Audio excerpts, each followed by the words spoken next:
La literatura de la Ilustración novohispana, por Juana Inés de la Cruz. Juana Inés de Asbaje y Ramírez de Santillana nació el 12 de noviembre de 1651 en San Miguel de Nepantla, Amecameca. Fue hija de padre español y madre criolla. Le tocó vivir en una época en que la literatura mexicana era copia del español, con una tendencia a escribir únicamente en verso, en composiciones que eran verdaderos logogríficos del intelecto, tal vez para disfrazar la claridad de las ideas. Al respecto, ha dicho un autor que, en tal época, hablar claro era un pecado. Las aportaciones que en realidad hizo Sor Juana a la literatura novohispana tiene que ver, cierto, con una herencia que viene precisamente de cuestiones que se estaban haciendo en España. Entran dos tipos de poesía, la que se desarrolla en la Nueva España, pero en realidad, bueno, Sor Juana utiliza desde loas, obras de teatro que también tiene, por ejemplo, Los empeños de una casa, que se considera una obra autobiográfica, pero también tiene, por ejemplo, lo que les comentaba, estas loas y estas representaciones en general religiosas. Poco se sabe que en realidad casi el 50% de su obra es religiosa y otro gran porcentaje también es obra pagana, o que sería poemas de amor, poemas en honor a la virreina, por el nacimiento del hijo de los virreyes o la llegada de los virreyes. Quizás ahí otra de las aportaciones, por ejemplo, fue cuando ella realizó el Neptuno alegórico, que en realidad se trataba de un arco triunfal. El arco triunfal era un tipo de arte efímero que se llevaba a cabo en la Nueva España, y este tipo de arcos se hacían cuando llegaban, por ejemplo, figuras importantes a la Nueva España, como podían ser los virreyes o algún alto figura del clero o de la Iglesia Católica.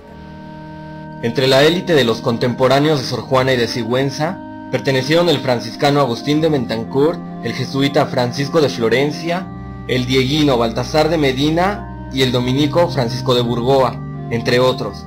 Es notable que todos ellos fueran eclesiásticos, pues eran los únicos individuos poseedores de una conciencia colectiva, derivada de su condición estamental.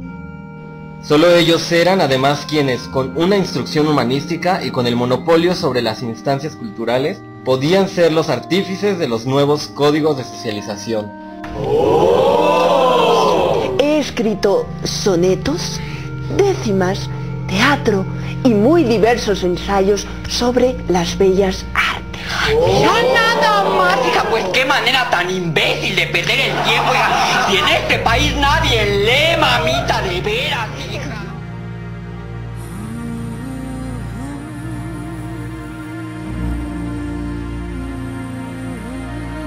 La huella de esa brillante generación fue seguida por aquellos que nacieron cuando estos morían: los clérigos Juan José de Guiara, Fray Isidro Félix de Espinosa, Fray Pablo de la Concepción, Juan Antonio de Oviedo, y los laicos José Antonio de Villaseñor y Sánchez, Diego Antonio de Bermúdez de Castro y Matías López de la Mota Padilla. La presencia de laicos en esta generación comienza a ser notable como efecto de los nuevos aires seculizadores que se vivían. En esta generación se plasmaron las rupturas y se gestaron nuevas ideas que hicieron posible no solo la asimilación de algunos logros de la modernidad europea, sino también la formación de una conciencia criolla perfectamente definida.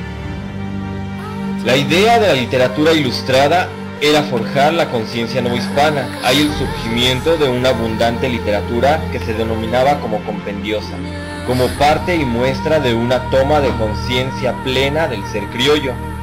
Se le llamó literatura compendiosa a todos aquellos géneros que tienen un carácter misceláneo, que incluyen noticias de tipo histórico, biográfico, geográfico y religioso, y que intentan dar visiones generales dentro de una estructura más o menos ordenada, coherente y esquemática, aunque con mayor amplitud de miras y una sistematización más estricta.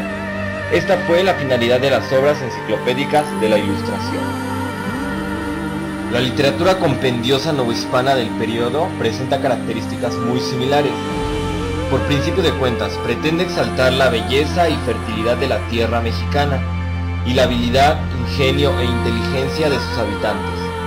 La actitud no era nueva, había sido tema repetido en textos criollos desde fines del siglo XVI, pero a diferencia de ellos, los autores que ahora nos ocupan desplegaron una gran erudición y necesidad de profundizar en el conocimiento, que iba más allá de la simple exaltación retórica.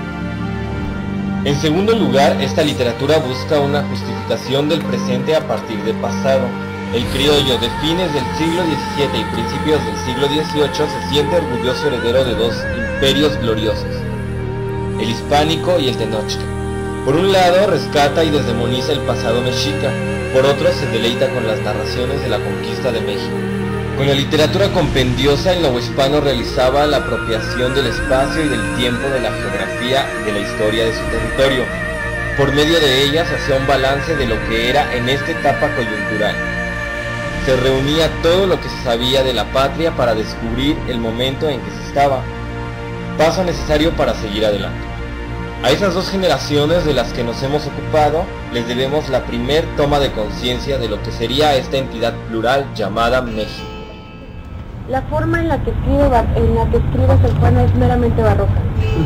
Completamente sí. Se observa mucho, por ejemplo, en el poema filosófico El primer otoño, que es una silva, pero en realidad una de las cuestiones más importantes del barroco tiene que ver con la forma. No es todo lo que se centra el barroco, pero es una de las cuestiones en las que puedes observar que Sor Juana efectivamente es completamente barroca.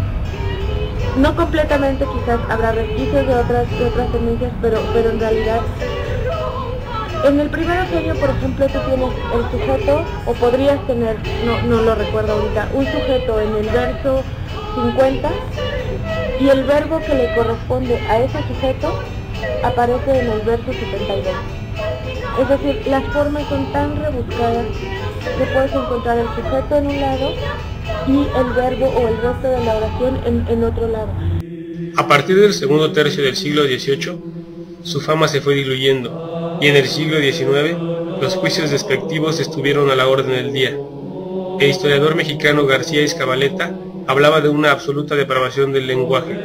El filólogo español Menéndez Pelayo de la pedantería y aberración del barroco, y el crítico mexicano Francisco Pimentel aseguraba que en el 600 solo hubo una persona en México que escribiera pasablemente, Sor Juana, y aún ella rara vez correcta, pues todo lo arrasa el gusto pervertido.